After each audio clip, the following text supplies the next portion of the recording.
तो hello students, स्वागत है आपका नॉलेज 24 चैनल में। मैं हूं विजय और आज हम देखेंगे गणित कक्षा 9 की प्रश्नावली 1.2 संख्या पद्धति के सभी प्रश्न।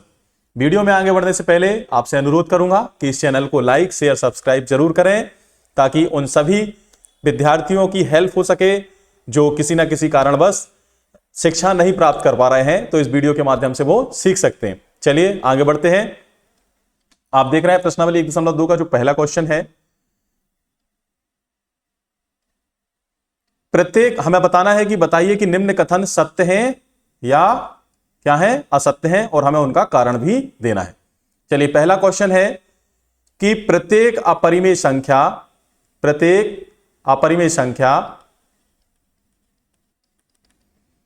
एक वास्तविक संख्या होती है।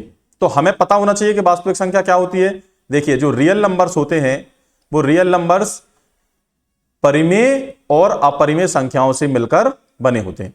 परिमेय और अपरिमेय संख्याओं से मिलकर बने होते हैं। इसको 1 मिनट में ठीक कर देता हूं। हाँ, तो जो हमारे रियल नंबर्स हैं वो क्या हैं, परिमेय और अपरिमेय संख्याओं से मिलकर बने हुए होते हैं। तो इन्होंने बोला क्या प्रत्येक अपरिमेय संख्या वास्तविक होगी, तो बिल्कुल, चूंकि प्रत्येक अपरिमेय क्यू डैश मतलब कि हमने यहां लिखा है अपरिमेय संख्या, क्यू डैश मतलब कि क्यू नहीं। यदि ये परिमेय है, क्यू को हमने क्या बोला है परिमेय, तो क्यू बार यदि हमने लगा दिया है, डैश लगा दिया है, उसका मतलब है परिमेय नहीं। जो परिमेय नहीं है वो क्या है, अपरिमेय है।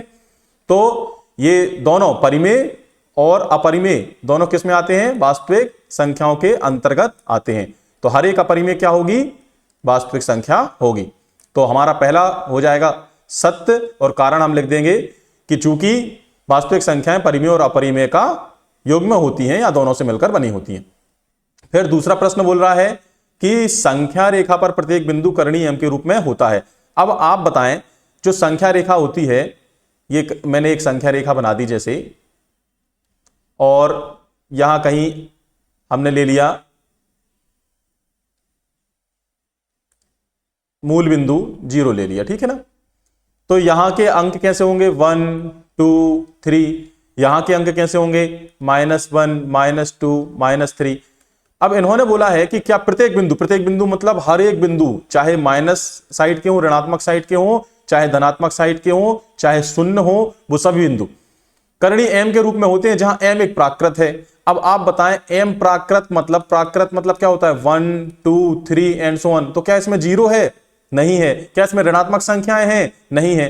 तो हम लिख सकते हैं, इसका कारण क्या देंगे कि ऋणात्मक संख्याएं प्राकृत संख्याओं के वर्गमूल से प्राप्त नहीं हो सकती, इसलिए क्या हो जाएगा, असत्य हो जाएगा। कारण में आप क्या लिख देंगे, कारण में यदि आपको लिखना है तो आप कारण में लिखेंगे ऋणात्मक संख्याएं एवं शून्य। दो चीजें हमें नहीं मिली ना उसमें, ऋणात्मक संख्या एवं शून्य प्राकृत संख्याओं के वर्गमूल से प्राप्त नहीं किए जा सकते। प्राकृत संख्याओं के वर्गमूल से प्राप्त नहीं किए जा सकते।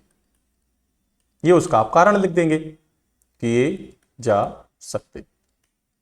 ये किसमें, आप सेकंड नंबर में आप उसमें कारण लिख देंगे। थर्ड देखें क्या है, थर्ड कह रहा है कि प्रत्येक वास्तविक संख्या एक अपरिमेय होती है। अब एक बात बताएं, यहां बात चल रही है इसकी। इन्होंने बोला प्रत्येक वास्तविक संख्या है, ये प्रत्येक वास्तविक संख्या अपरिमेय होती है यहां। तो एक बात बताएं, वास्तविक संख्याओं में तो परिमेय अपरिमेय दोनों आ जाती हैं, वास्तविक संख्या में परिमेय अपरिमेय दोनों आ जाती हैं। तो इन्होंने बोला है कि प्रत्येक वास्तविक अपरिमेय होगी, तो फिर परिमेय कहां जाएंगी, परिमेय और अपरिमेय का तो आपस में कोई संबंध नहीं होता, परिमेय और अपरिमेय का कोई आपस में संबंध नहीं होता। तो हम ये कह देंगे कि प्रत्येक वास्तविक संख्या अपरिमेय नहीं होती, तो ये क्या हो जाएगा, असत्य हो जाएगा। कारण क्या लिखेंगे कि परिमेय संख्याएं कभी अपरिमेय नहीं हो सकती। तो कारण में लिखेंगे वास्तविक संख्याएं परिमेय धन अपरिमेय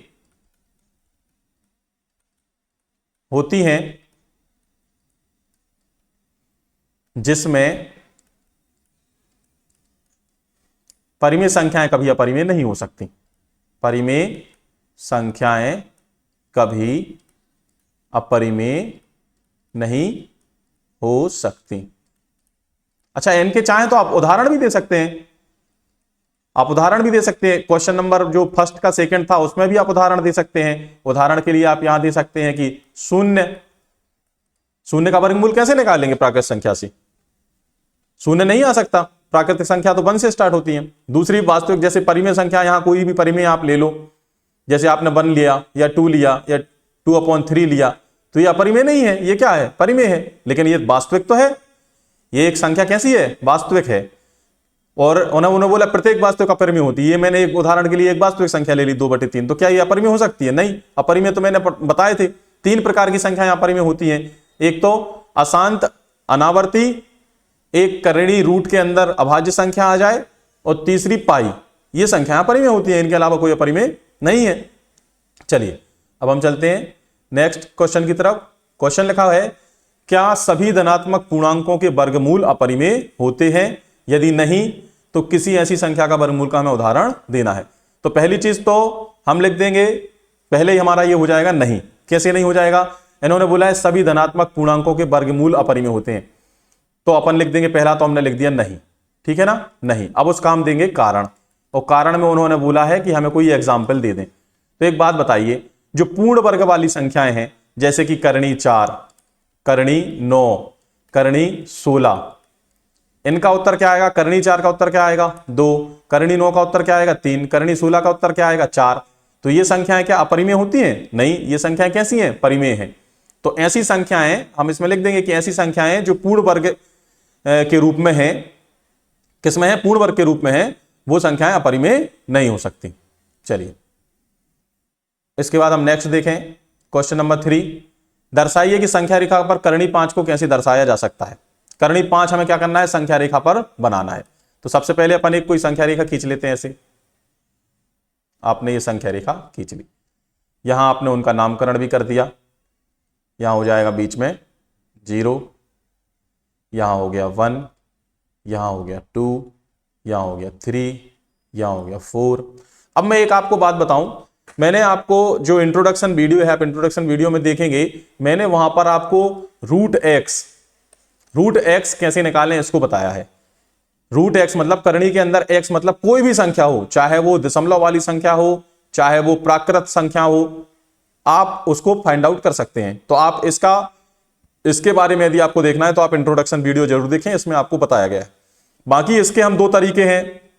पहला तरीका तो यह है कि वर्गमूल सर्पिल से आप इसको निकाल सकते हैं। आप क्या करें, पहले एक इकाई की आप दूरी ले लें। जैसे आपने ये वाली दूरी ले ली, तो ये कितनी दूरी है? 0 से 1 की 1, ये आपने दूरी ले ली इतनी, ठीक है। स्केल से आपने ये खींच लिया, ये कितना है? 1। फिर क्या करेंगे, इसके ऊपर अपन परपेंडिकुलर खींचेंगे 1 इकाई का ही। कितना? 1 इकाई का ही अपन इस पर क्या खींच लेंगे? परपेंडिकुलर। अब यदि आपने परपेंडिकुलर खींचा और इसका मान कितना है? इसका मान है 1, दोनों का मान कितना है? 1 1 है। तो हमें मालूम है कि ये एक तरीके से यदि ये दोनों भुजाएं, हम इसमें एक ट्राइंगल बनाएं। क्या बना दें? एक ट्राइंगल बना दें। ये हमने एक ट्राइंगल बना दिया।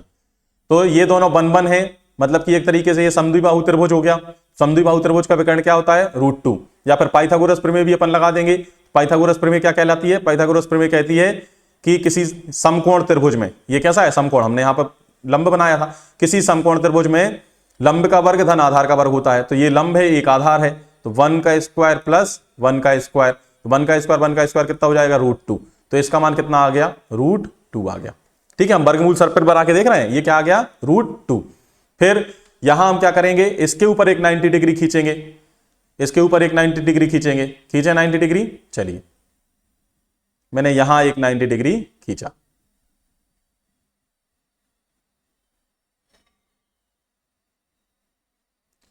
यहां मैंने जब एक 90 डिग्री बनाया, और कितने इकाई का? एक इकाई का। कितनी इकाई का? एक इकाई का। तो जब इनका जो विकर्ण आएगा, इसका क्या आएगा? जो विकर्ण आएगा, मैंने ये वाला जो विकर्ण बनाया, ये इसकी मान कितना हो जाएगा? अभी अपन ने देखा कि लंब का वर्ग धन आधार का वर्ग क्या होता है? लंब का वर्ग धन आधार का वर्ग। तो यहां आधार कौन बन गया? फिर आधार बन गया √2 का स्क्वायर, और धन लंब कौन है 1 का स्क्वायर। √2 का स्क्वायर कितना होगा 2, 1 का स्क्वायर कितना होगा 1, तो ये हो गया √3। तो ये क्या आ गया √3, ये क्या आ गया √3। फिर इसके बाद आप आगे बढ़ते जाएंगे तो क्या बन जाएगा √4, फिर इसके बाद आगे बढ़ते जाएंगे तो √5। अभी हम वर्गमूल सर्कल देखेंगे उसमें समझ में आएगा। एक तो मेथड ये है। दूसरी मेथड ये है कि आप क्या करें, हमें मालूम है कि पाइथागोरस प्रमेय क्या कहती है कि पाइथागोरस प्रमेय कहेगी कि आपका एक लंब का स्क्वायर धन आधार का स्क्वायर क्या होता है कर्ण का वर्ग होता है। तो यदि आप मान के चलें कि यहां आपने एक 0 लिया, ठीक है, कर्णी 5 हम कैसे बना सकते हैं, इसको यदि हम तोड़ के लिखें तो एक आ जाएगा 2 का वर्ग धन 1 का वर्ग, है ना। 2 का वर्ग कितना होगा 4 और 1 का वर्ग क्या होगा 1, तो ये बन जाएगा कर्णी 5। तो हम यदि यहां ऐसा करें कि 2 इकाई की हम एक पॉइंट बनाए, हमने नाम दिया इसका, सपोज करें A एंड B, इसका माप कितना हो गया 2। फिर यहां से हम एक परपेंडिकुलर खींचें, किसके ऊपर B के ऊपर हमने परपेंडिकुलर खींचा जिसकी लंबाई रहेगी कितनी 1। क्यों, क्योंकि हमें एक आधार चाहिए था 2 और लंब चाहिए है 1, ठीक है ना। तो अब जो हमारे पास विकर्ण आएगा इसका क्या आएगा, जो इसका विकर्ण आएगा, ये विकर्ण, ये कितना आएगा विकर्ण हमारे पास, अभी हमने बताया कि विकर्ण कितना आएगा √5। क्यों, क्योंकि हमने यहां देखा है कि विकर्ण होगा जो वो आधार का वर्ग मतलब 2 का वर्ग धन लंब का वर्ग मतलब 1 का वर्ग, तो 2 का वर्ग 4 और 1 5, तो ये इसका मान कितना आ गया 5 आ गया। तो आपके पास ये जो C पॉइंट मिल गया ये कितना मिल गया √5 मिल गया। अब आप क्या करेंगे, परकाल की सहायता से OC त्रिज्या लेंगे। कितनी त्रिज्या लेंगे OC त्रिज्या, किसकी सहायता से लेंगे परकार की सहायता से। कितनी है ये, इसका मान कितना है √5। अब जैसे ही इसकी परकार की सहायता से ये त्रिज्या लेके और यहां पर चाप लगाएंगे, ये इस टाइप से ऐसा आएगा आपका चाप, तो ये जो आपको नया बिंदु मिला इसका नाम मैंने दे दिया D। तो ये OD ही जो दूरी रहेगी, संख्या रेखा की जो OD दूरी है वो कितनी रहेगी √5 इकाई यूनिट। समझ पा रहे हैं आप। तो ऐसे भी आप बना सकते हैं। मैंने इसके पहले वीडियो में आपको इंट्रोडक्शन वीडियो में √x का निकालना बताया था, उस विधि से भी निकाल सकते हैं।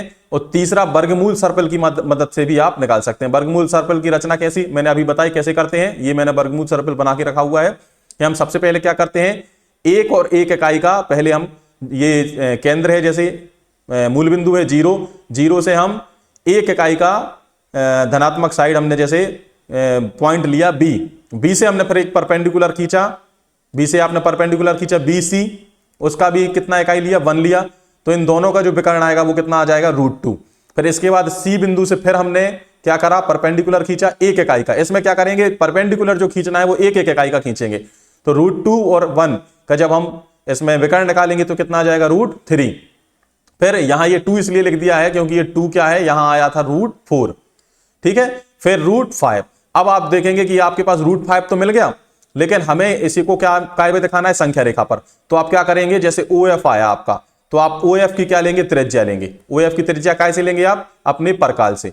और जैसे ही आप OF की त्रिज्या लेके और इस टाइप से आप ऐसा चाप बनाएंगे, ठीक है, आप यहां चाप बनाएंगे तो ये आपको एक नई बिंदु मिल जाएगी। सपोज करें आप कि इसका नाम मैंने दे दिया Z। तो जो OZ आया आपके पास संख्या रेखा पर वही कितना मान है √5। तो इस विधि से वर्गमूल सर्कल से भी आप किसी भी अंडर रूट का आप मान किस पे निकाल सकते हैं, संख्या रेखा पर निकाल सकते हैं। यहां पर मैंने कुछ मान भी लिखे हैं कि √1 का मान कितना होता है, √2 का मान 1.414 होता है, √3 का मान 1.732 होता है। ये अनंत तक जाएंगे। ये कहां तक जाएंगे, अनंत तक, क्योंकि हमें मालूम है, ये तो मैंने कुछ 2-3 डिजिट तक ही लिखे हैं कि रूट के अंदर यदि कोई अभाज्य संख्या आती है, रूट के अंदर कोई अभाज्य संख्या आती है तो उसका दशमलव प्रसार कैसा होता है, अन्वसानी अनावर्ती होता है, अनंत तक जाता है और उसमें कोई रिपीटेशन नहीं आता है यदि रूट के अंदर कैसी हो, कोई अभाज्य संख्या होती है तो। Okay, thank you. और इसके बाद 1.3 चैप्टर दशमलव प्रसार देखेंगे और उसके भी हम सारे क्वेश्चन करेंगे।